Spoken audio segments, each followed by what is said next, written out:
मुझे यकीन नहीं होता कि हिंदू और इस्लाम मजहब में इतनी ज़्यादा ममालसत है, जिसे देखकर लगता है कि यह एक ही मजहब के दो अलग अलग वर्जन है। जैसा कि हिंदू स्क्रिप्चर्स में नबी पाक का जिक्र होना, यहाँ तक कि काबा का भी जिक्र मिलता है। हिंदू मजहब की किताबों और कुरान पाक में तो कई बातें बिल्कुल एक जैसी लिखी हैं, लेकिन ये सब जानने से पहले हमें इन दोनों मज़ाहिब की तारीख को जानना होगा।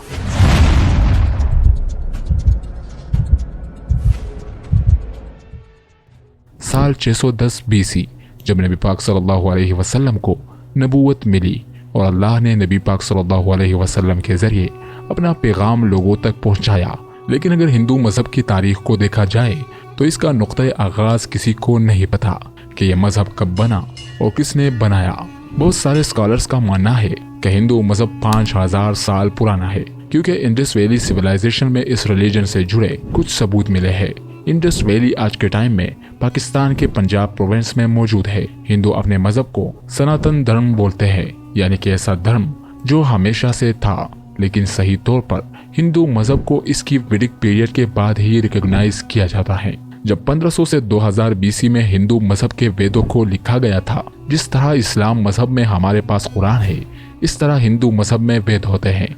इसके अलावा हिंदू लफ्ज के पीछे भी बड़ी दिलचस्प कहानी है। ये जो हिंदू लफ्ज है, इसका आज के हिंदू मजहब से पहले कोई ताल्लुक नहीं था। हिंदू लफ्ज जो सिंधु नदी के पास रहने वाले लोगों को कहा जाता था। सिंधु नदी इंडिया और पाकिस्तान में बहती है और हिंदू लफ्ज भी इसी रिवर के पास रहने वाले लोगों को कहा जाता था। इसका आज के हिंदू मजहब से पहले कोई ताल्लुक नहीं था, लेकिन फिर कई फेमस हिंदू पोर्ट्स ने इस लफ्ज को मजहब से जोड़ा और इसी तरह से हिंदू लफ्ज को आज के हिंदू मजहब से जोड़ दिया गया। इसी तरह इस्लाम लफ्ज एक अरेबिक वर्ड है, जिसका मतलब है खुद को अल्लाह के हवाले करके सुकून पा लेना। हिंदू मजहब इस्लाम की तरह ऑर्गेनाइज मजहब नहीं है। जिस तरह पूरा इस्लाम कुरान और हदीस पर टिका है, इस तरह हिंदू मजहब बिल्कुल नहीं है। हिंदू मजहब के बिलीव्स ट्रेडिशनल, रीजनल और कास्ट बेसिस पर डिपेंड होते हैं। वेद, भगवद गीता और पुराण ये हिंदू मजहब की ऑथेंटिक किताबें हैं, जिससे हिंदू मजहब को समझा जाता है। लेकिन वेदों को हिंदू मजहब में सबसे ऑथेंटिक सोर्स माना जाता है। जिस तरह हमारे इस्लाम में कुरान और हदीस की किताबें हैं, हिंदू मजहब में वेद, उपनिषद और पुराण आज से हजारों साल पहले कई इंटेलिजेंट लोगों ने लिखे थे।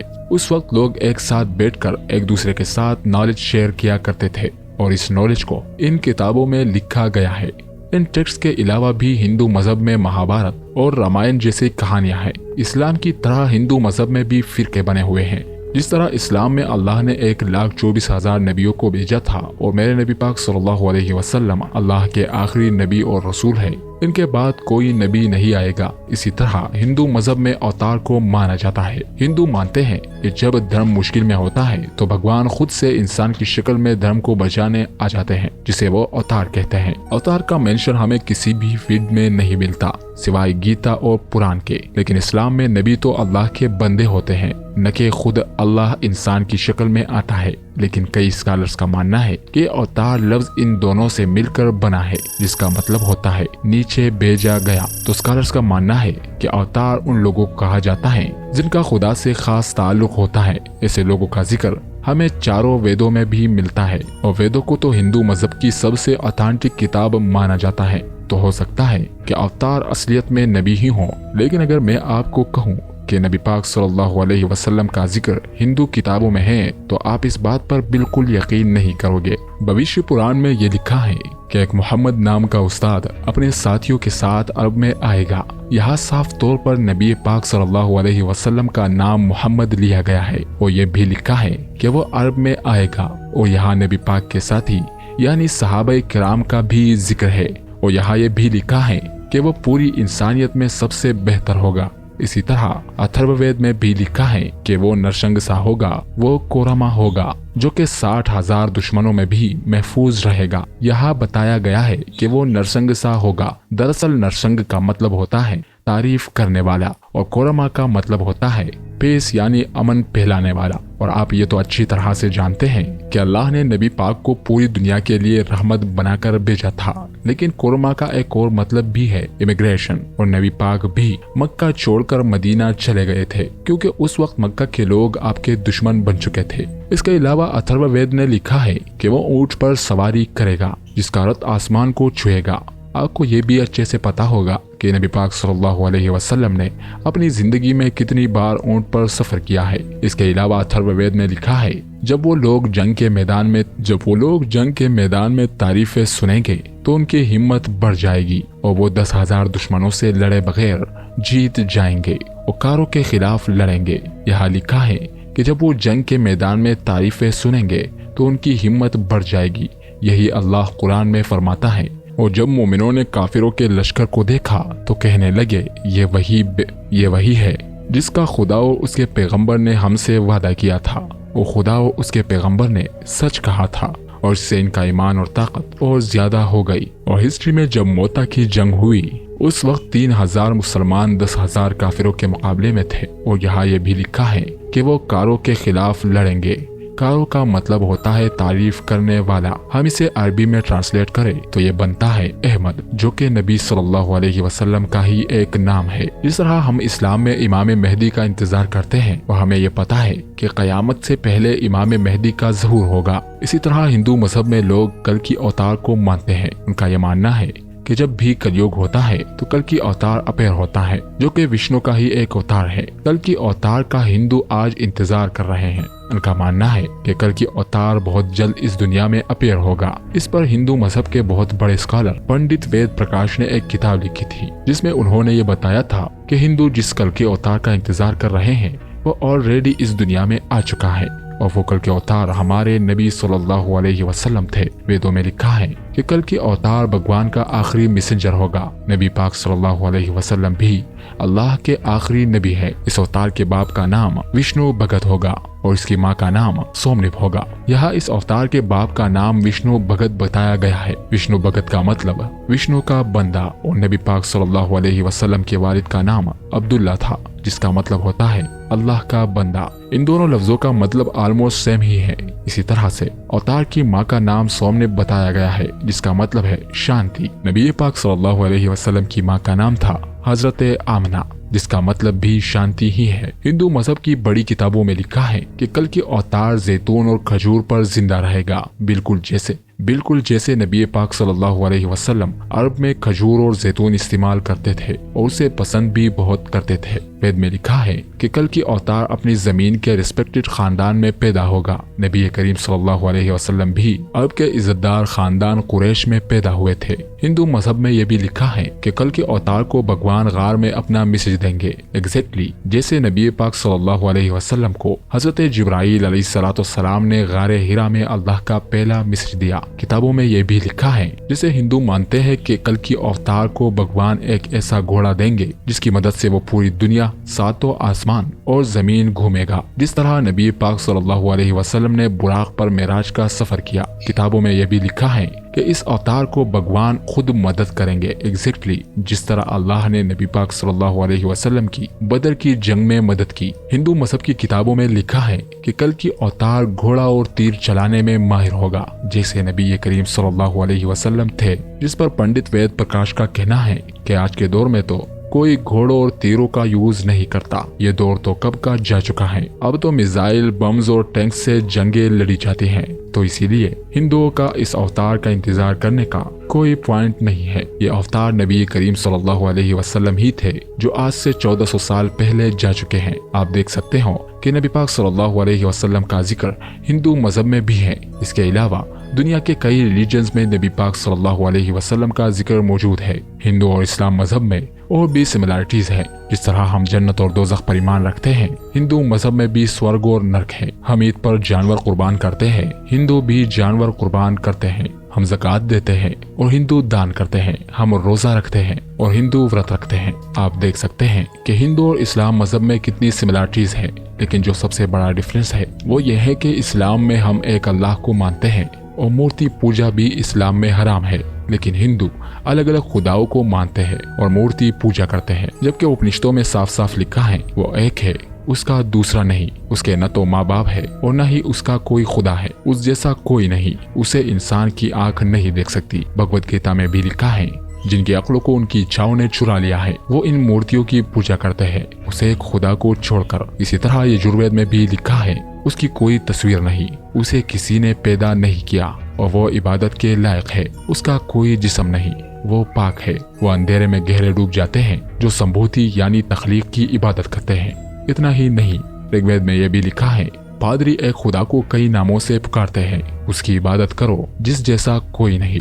जो अकेला है, सिर्फ एक खुदा है, दूसरा नहीं, हरगिज नहीं, हरगिज नहीं, हरगिज नहीं, कम से कम नहीं, उसके सिवा किसी की इबादत न करो, सिर्फ उसकी इबादत करो। अथर्ववेद में भी लिखा है, खुदा सबसे अजीम है। और ये सारी बातें कुरान में एग्जैक्टली सेम टू सेम लिखी है। हिंदू मानते हैं कि पूरे यूनिवर्स को ब्रह्मा ने बनाया।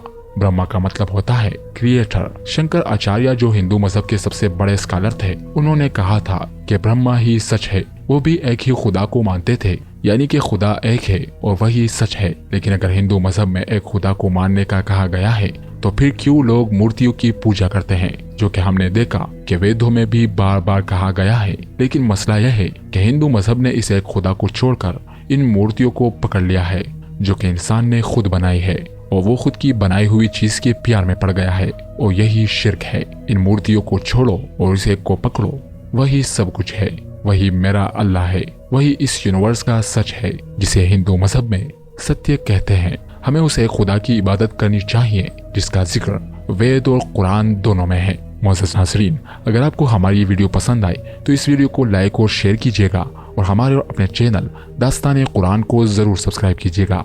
अल्लाह ताला से दुआ है कि हमें अपनी फरमाबरदारी और शुक्रगुजारी की ज़िंदगी गुजारने की तौफीक अता फरमाए। क्या हिंदू भी किसी नबी की उम्मत है? अगर हाँ तो कौन था वो नबी? क्या कुरान या तारीख में इसका जिक्र मौजूद है? आज हम एक ऐसे राज से पर्दा उठाने जा रहे हैं जिससे शायद आप में से बहुत से लोग नावाकिफ हो।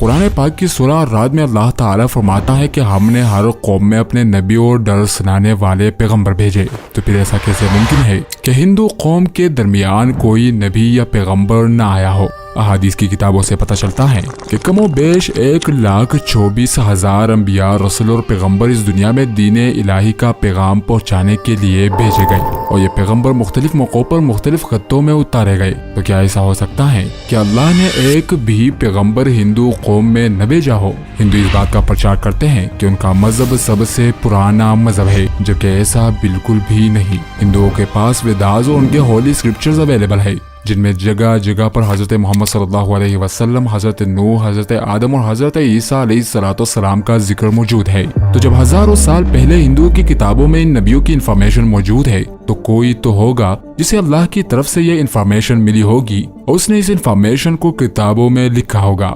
आखिर कोई न कोई पैगंबर तो इनके पास भी अल्लाह का पैगाम लेकर आया होगा। इन तमाम तर सवालों के जवाब हासिल करने के लिए हमें तारीख की जानिब चलना होगा। हिंदू स्कॉलर्स ये दावा करते हैं कि इस्लाम की बुनियाद 1400 साल पहले रखी गई, जबकि इनका अपना मजहब हजारों साल पुराना है। लेकिन ये इस बात से बिल्कुल वाकिफ नहीं कि दुनिया का पहला पैगंबर उन्हीं की सरजमीन पर उतारा गया था। जी हाँ, यह बात हजरत आदम अलैहिस्सलाम की हो रही है।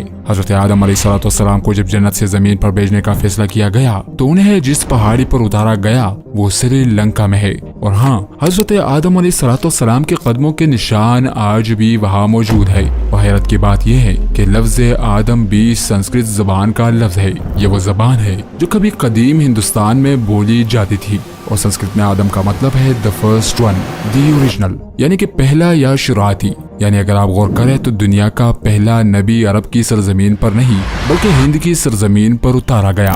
और हिंदुओं के मुकद्दस किताबों जैसे ऋग्वेद और भविष्य पुराना के चैप्टर 4-7 में हजरत आदम अलैहिस्सलाम की तख्लीक, फरिश्तों का उन्हें सजदा करना और जन्नत में शैतान के बहकाने के बाद सरजमीन पर उतारने तक का मुकम्मल किस्सा मौजूद है। इसलिए हिंदू चाह कर भी हजरत आदम अलैहिस्सलाम के वजूद का इनकार नहीं कर सकते। और हजरत आदम अलैहिस्सलाम और हव्वा का यह किस्सा कुरान पाक की सूरह अल-बकरा और क्रिश्चियंस की बाइबल में भी मनोअन मौजूद है।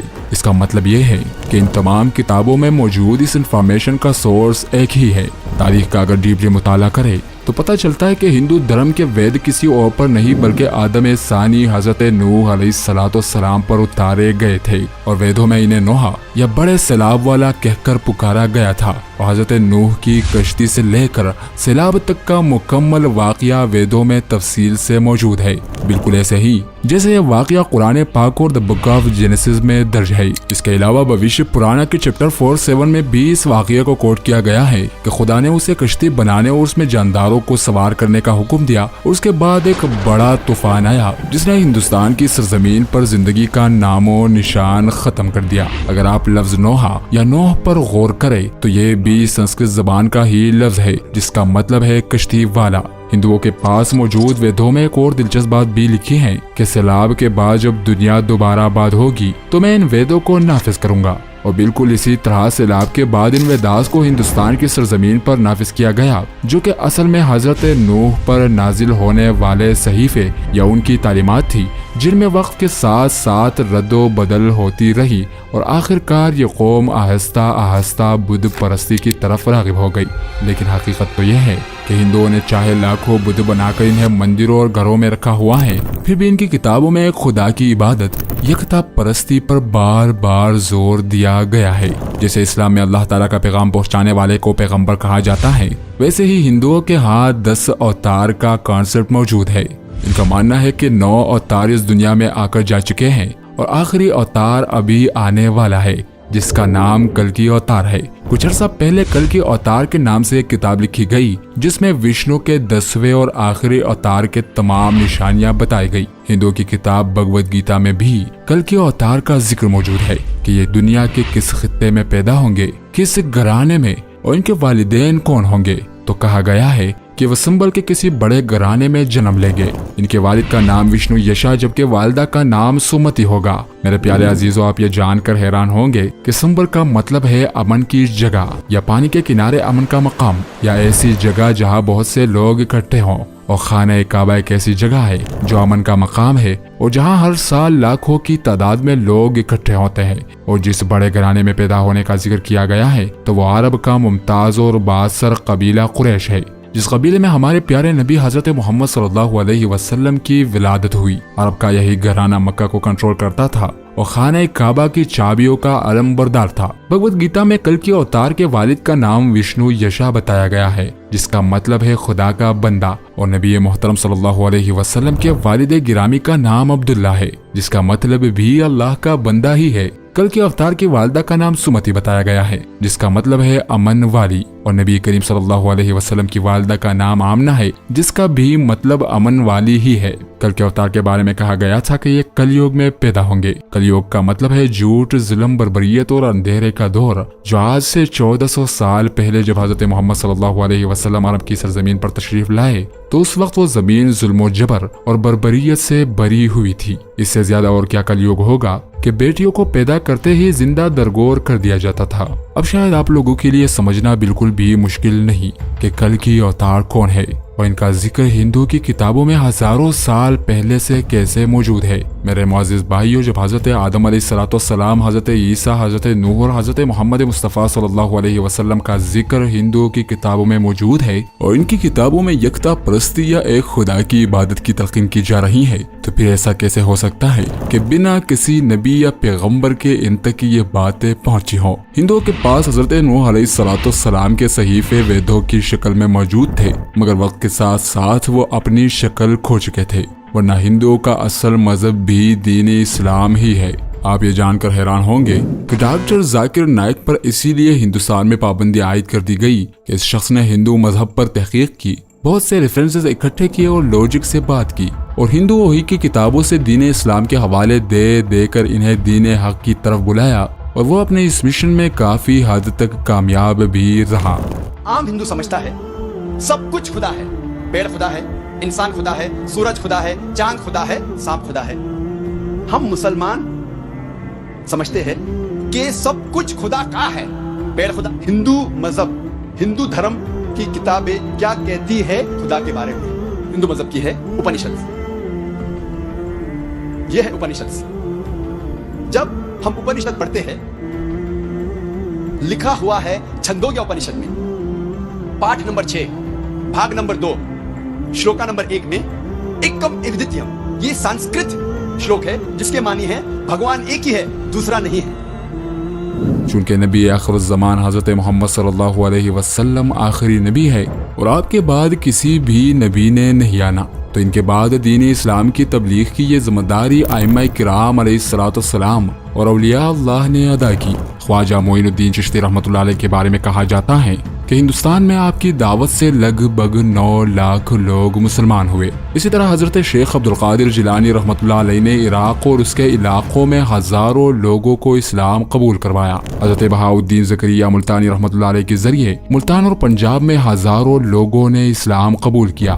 اسی طرح نظام الدین اولیاء رحمۃ اللہ علیہ کی تعلیمات کے ذریعے دلی میں ہزاروں لوگ اسلام میں آئے، اور اسی طرح حضرت امام بخاری رحمۃ اللہ علیہ اور دوسرے محدثین اور علماء کے ذریعے اسلام کا پیغام پوری دنیا میں پھیلا۔ آج ہماری بھی یہ ذمہ داری بنتی ہے کہ اللہ کا پیغام جہاں تک ہم سے ہو سکے پہنچاتے رہے۔ اگر کوئی ایک شخص بھی ہدایت پا گیا تو ہمارے لیے نجات کا ذریعہ بن جائے گا۔ ہندو واقعی کس نبی کی امت ہے، یہ بات یقینی تو صرف اللہ تعالی ہی جانتا ہے۔ باقی تاریخ اور کتابوں کے مطالعے سے جو باتیں سامنے آئی ہیں وہ میں نے آپ تک پہنچا دی۔ اب آپ کی رائے کیا ہے کمنٹ سیکشن میں ضرور بتائیں۔ معزز ناظرین، ہمیں اس چینل کو آگے بڑھانے میں آپ کی تعاون کی ضرورت ہے۔ اگر آپ کو ہماری ویڈیوز پسند آتی ہیں تو اس ویڈیو کو لائک اور شیئر کریں، اور ہمارے اور اپنے چینل داستان قرآن کو ضرور سبسکرائب کریں، تاکہ ہم اور آپ مل کر اپنے دین اسلام کے پیغام کو ساری دنیا تک پہنچا سکے۔ اللہ تعالیٰ سے دعا ہے کہ ہمیں اپنی فرما برداری اور شکر گزاری کی زندگی گزارنے کی توفیق عطا فرمائے۔